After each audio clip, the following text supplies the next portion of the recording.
If you would remember the story of the old man at Cove and his statement, "What is beauty?" Not so very long ago, Rachel and I were riding along, and we went over the top of a hill and around a curve and down the way through the country. And going around the curve, we happened on to an old man tending his garden. And it was just a little garden. And he had some hollyhocks blooming, roses, but most everything else was just coming on, getting ready to bloom. And he was there tending it very lovingly, very tenderly. But his back was stiff,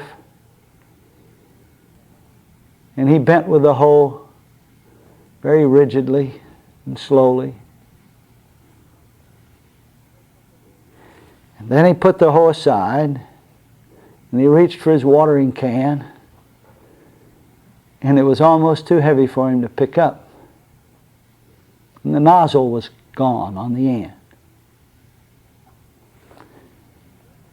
And he very tremblingly watered his garden. It looks like I'm super emotional, doesn't it? But let me tell you, I saw beauty at that moment. I saw tenderness. I saw grace. I saw dignity. And I saw the child playing and loving every moment of it. I mentioned earlier that I had learned to see the joy in little things and to call it by its right name. Light. Joy. The little boy walking up the way with a stick. Well, now all of us have these little things that happen. They don't happen to us rarely. They happen to us often. They happen every day. There is something somewhere available to show itself forth with beauty and joy. Something, as the young people would say, something that turns you on. Oh, I can tell you that if you start looking for the joy in little things, that it isn't long until you can find it everywhere. For instance, not very far away is a little lady who sits up on her balcony porch up on the floor in her rocking chair, surveying the scene below.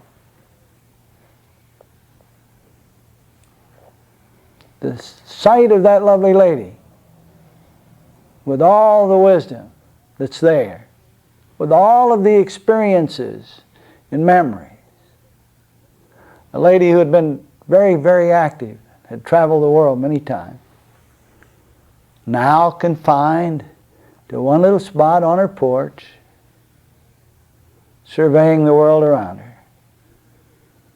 A sight of joy. Like the little old man who was watering his garden and taking care of his garden. It might be just the sight of a puppy that goes scampering up the road, happy to be outdoors, sniffing, running amok, running through the flowers and shrubbery. And it might be a kitten playing. It might be a frog plopping itself across the street. But there is something at every turn of the road, some small something that's beautiful. Now what I've learned for myself is to savor that moment. I savor it. I recognize it as not an external joy, but myself, because it is unfolding within awareness. That joy is me. That wisdom is me. That tenderness that tends the flowers is me. It's not separate nor apart from anything but the old concept of me. And I found that if I savor it, even after it's out of sight, that the joy of it grows and expands.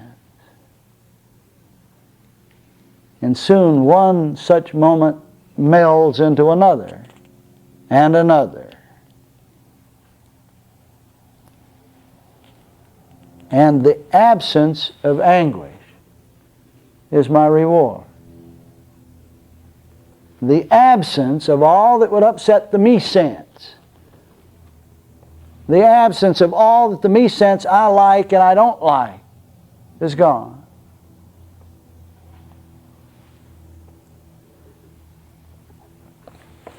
Now let's be practical with this.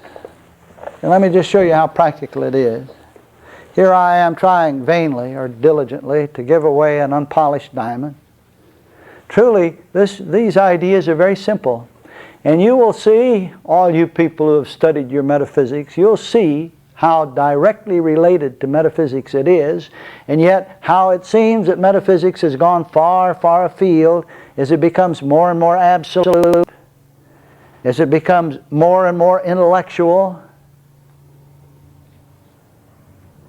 and as it becomes actually more and more mentally binding by eliminating the negatives and all the I don't likes as unreal, calling them a dream or Maya or something else, whatever the term might be. But all these ideas are included within metaphysics, and yet they are simple beyond belief. And I just had the joy of talking at a home in Santa Barbara, filled with gracious and lovely people, and it was the home of David Manners, and some of you people know David. Many of you have read his books. Some of you may even remember when he was in motion pictures years ago. He was always the good guy in the Dracula movies and others. He was a matinee idol, and all over the country, Rachel and I have heard ladies exclaim, "Oh my, I loved him once." Well, people still love David. But David made the remark to Rachel and me once. He said, "You know, Bill, these things that we're trying to say are supremely simple. It's the simplicity of it that has the intellectual nature turn aside and ignore it or scoff, make fun of it, or trot it underfoot like pearls." He said, "If I don't hocus pocus this up a little bit, nobody will pay any attention to it." You will recall that the statement, the biblical statement, with reference to the truth is simply that ye shall all know me, from the least to the greatest. One of the biblical statements. Another one is, there is nothing hidden that will not be revealed. There is nothing covered that will not be uncovered. Another biblical statement is, this truth, like rain, falls on the just and the unjust alike. All right. The simplicity of this idea is the thing that precludes any intellectual comprehension of it. Now, we find echoes of this throughout in all of the religions. For instance, Jesus said, "Why, those who, like the scribes and the Pharisees, will understand none of this. These ideas are revealed to the children only."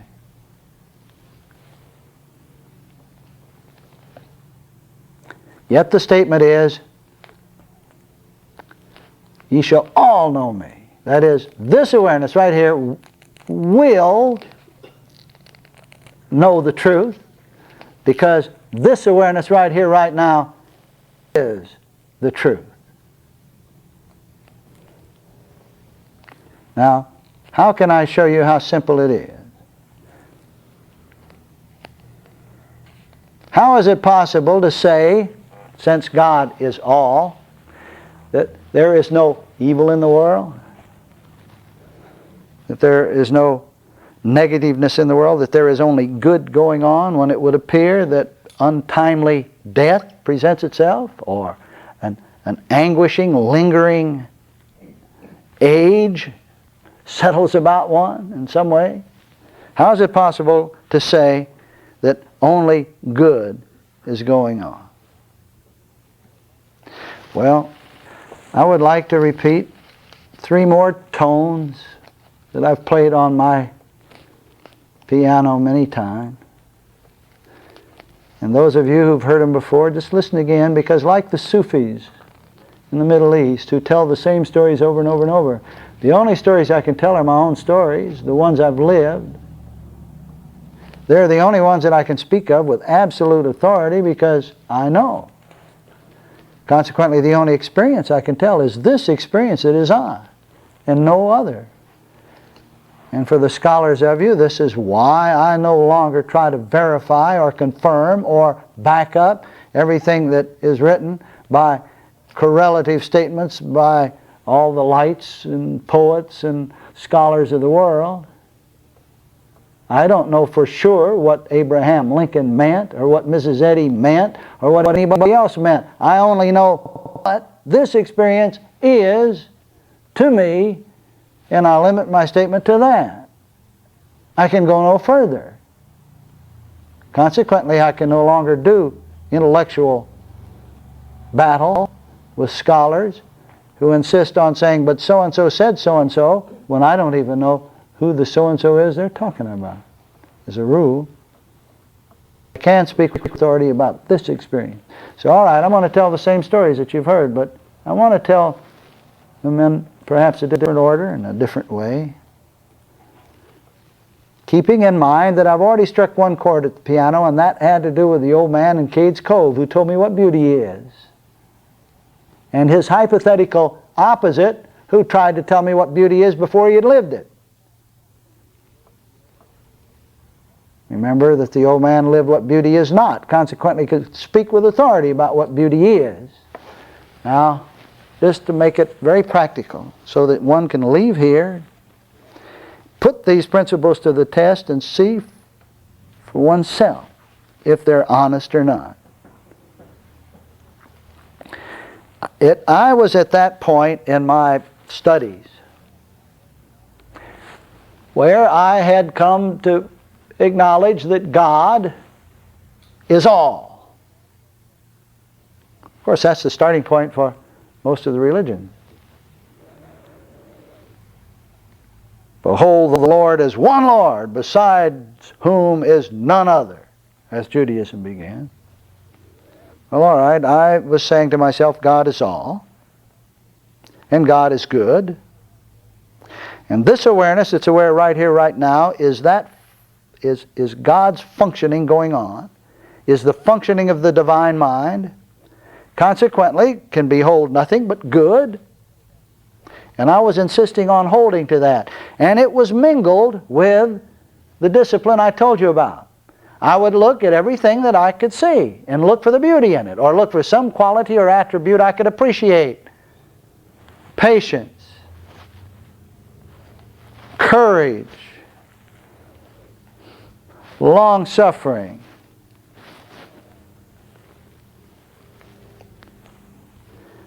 I was one day in a restaurant with my 3 sons. I've got 4 sons now, but this was when I only had 3. When a man walked up to the cash register and there was no cashier there, and he stole a block of chewing gum. Now that's what the world said he did. He stole the block of chewing gum. He looked around, thought no one saw him, poked it up his sleeve and turned around again with this terribly guilty look on his face, and then walked back to the table. But just as he walked back to the table, he saw me looking at him. Now here I am, and oh, by the way, I just left church. This was a Sunday dinner with my boy. And I'm saying, God is all, and God is good, and this good includes nothing that worketh or maketh a lie, but I just saw a thief. How comes? What, you know? And now my first impulse at this time was the normal impulse that we all have. This moralistic urge to teach, to make an example of it, to say to your sons, now look, there, I want you to look. There's a man. Look at that guilty look on his face. He just stole something. Granted, it was only a nickel block of chewing gum, but he's a thief. Now, it was the first impulse. But I said, now wait a minute. Now see here. What do I really see anyway? If God is all that's on the scene, and if God is this seeing on the scene, and if God is the scene on the scene, then what do I see anyway? And so I didn't go into my moralistic lecture with the boys. Now I had another impulse at that time too. It's pretty common apparently to everybody. Grand sense of injustice that should be righted. I wanted the management to know. They just had something stolen from them. Poor business people. You know, they have 100 employees. Every employee takes a block of chewing gum. It's a poor businessman. They get stuck with all of them. He pays with everything, for everything. If he runs a restaurant, if somebody takes a grain of sugar, the man that owns the place, he's the goat. And so I'm thinking to myself, well, it's only a block of chewing gum, but the management ought to know about it. But then I stopped. For once in my life, I stopped. For the first time that I can remember consciously stopping, I said to myself, now wait a minute. Now see here, what do I really see? I'd like to, in an aside on an aside, mention those three words, now see here. It's a pretty darn good thing. One can be putting up with all kinds of falderall and having forgotten the totality of good, having forgotten his metaphysics. The world so enwraps in one way or another that all of a sudden we're all caught up again and we're suffering miserably. And it's good to every once in a while say, now see here, what's going on here anyway? And I did that so many times in my life that I wrote a little book about now see here. And it was from out of that book that I understood the ubiquity of nowness. And the fact that nowness is all we're ever concerned with. Every event is a now event. Even our worries about the past are considered now. All our dreams of the future are a now experience. The conscious awareness is a now time. And I wrote a book about that, as some of you remember. But see, now see here. Seeing seems to be an aspect of awareness. Awareness is forever about the business of beholding. Awareness is a faithful witness. It's just beholding. It isn't condemning, criticizing, castigating, healing, trying to change it. It is beholding. And if this awareness is God awareness going on, it is aware of the qualities and attributes of God by whatever label it might have been given by the me sense or the old nature or humanity or the world at large. And of course here, now see here, whenever we're asked, where are you? Or where is awareness? Awareness is always here.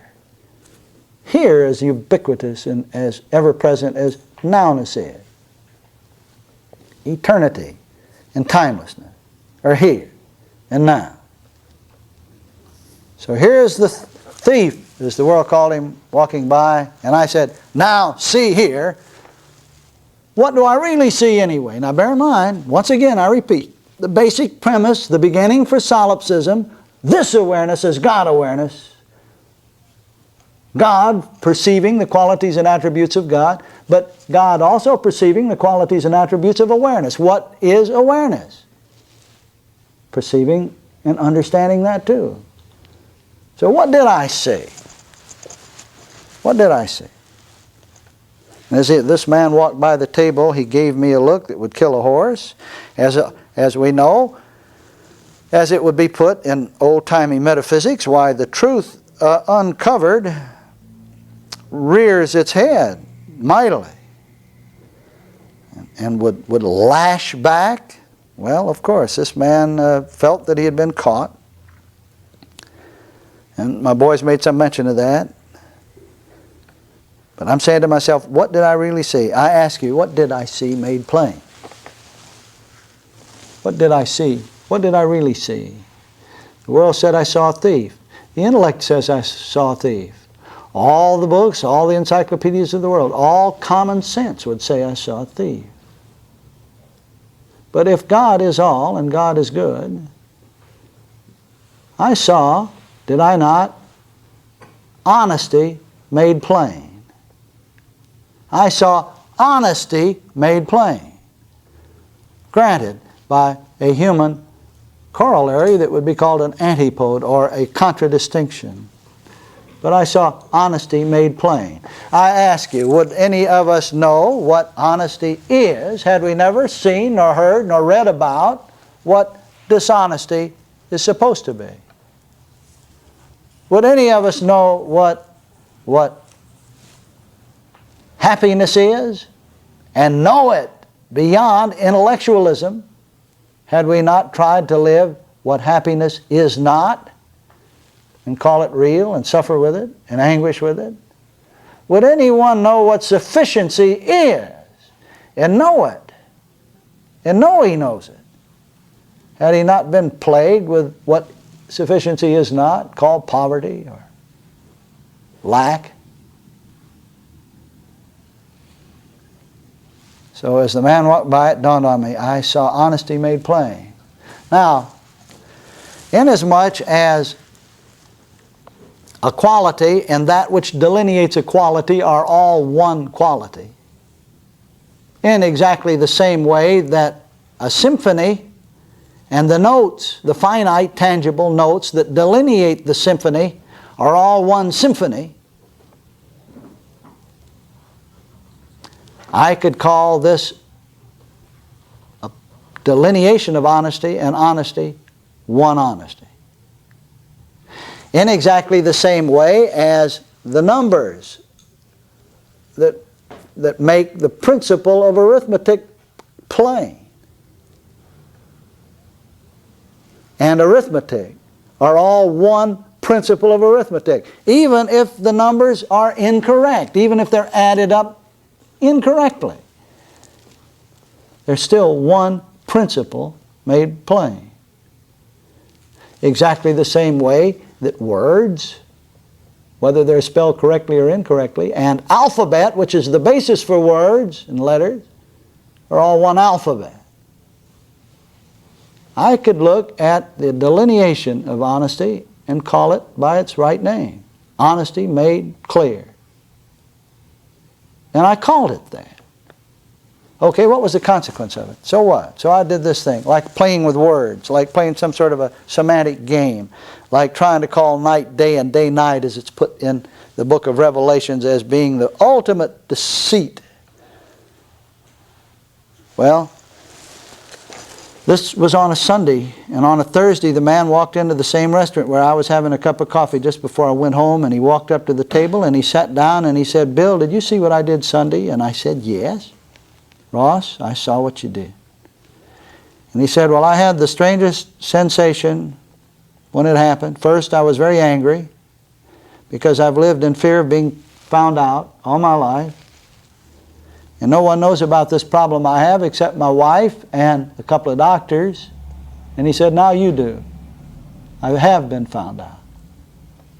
But he said, "Another strange thing has transpired in my affair. This urge, which is sort of like smoking cigarettes. You just smoke one and it scratches the itch for a minute and then you want another. Has been with me all my life, since I was a child. And it's an overpowering urge.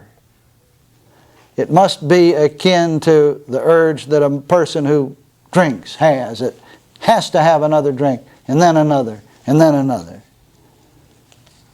He said, "But since Sunday, the urge has been gone." Why? Why? Wasn't anything Bill Samuel did.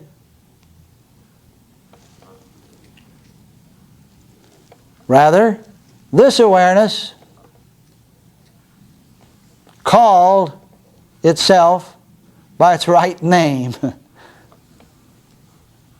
Where heretofore I would have condemned and called someone guilty, I saw guiltlessness. I looked at an old label, a confining, restricting label, a condemnatory label. I saw it and understood it for the first time that I was conscious of it, and understood it for the service it rendered. And said to myself, well, I don't need that kind of illustration anymore now that I know what service it renders. Thank you, honesty, for making yourself plain. The man said, I felt I had not been condemned. Now, you know, that process is not new. I think that all of you who are practitioners, and there are many in the room, know that when the claim is brought to bear that there is sickness here, that to see that health is present. What is the appearance of sickness but health made plain? To look at it and call it by its new name. Thank you, health, for making yourself plain. Now I no longer need the delineation. What is grief? And what purpose does it serve? But to make grieflessness plain beyond the intellect, beyond the limits of intellectualism. So we call grief by its new name. Grieflessness. Peace. The whole world is bathed at the moment, as appearances go, in this thing of guilt. Guilt. The educators, and there are several here, know that here, at least in Western society, guilt is the means by which we teach. It's the method of teaching. Why, even the profferal of a report card at the end of so many days is sort of a, while it's a testimony of what the child's done, the child is guilty if the grades are not high enough, and it's that pressure, part of that pressure that's used as a means of teaching. Guilt. Child is told very early, now listen, you learn those ABCs because if you don't, you're going to be guilty of growing up and not knowing how to read. Better learn your multiplication tables or you won't know how to cipher and so forth. Guilt. Guilt at every turn of the road. We're guilty presently if we don't jog. Or we're guilty if we jog too much. Or we're guilty if we don't jog in the right place. Or we're guilty if we don't eat enough. We're guilty if we eat too much. We're guilty if we don't eat the right vitamin. We're guilty if we do eat the right vitamin. Oh, we're guilty if we don't drink our milk when we're a child, and now we're told that we're guilty if we do drink milk because it'll kill us. We're guilty of having been born in sin, we're told by many of the religious systems of the world. We're guilty of growing old. We're guilty of everything. But what is guilt? What is guilt? We can have an end to it here and now. First of all, let's recognize and see what's before our eyes, that which is hidden can be revealed. What is guilt? But the means by which guiltlessness is made plain.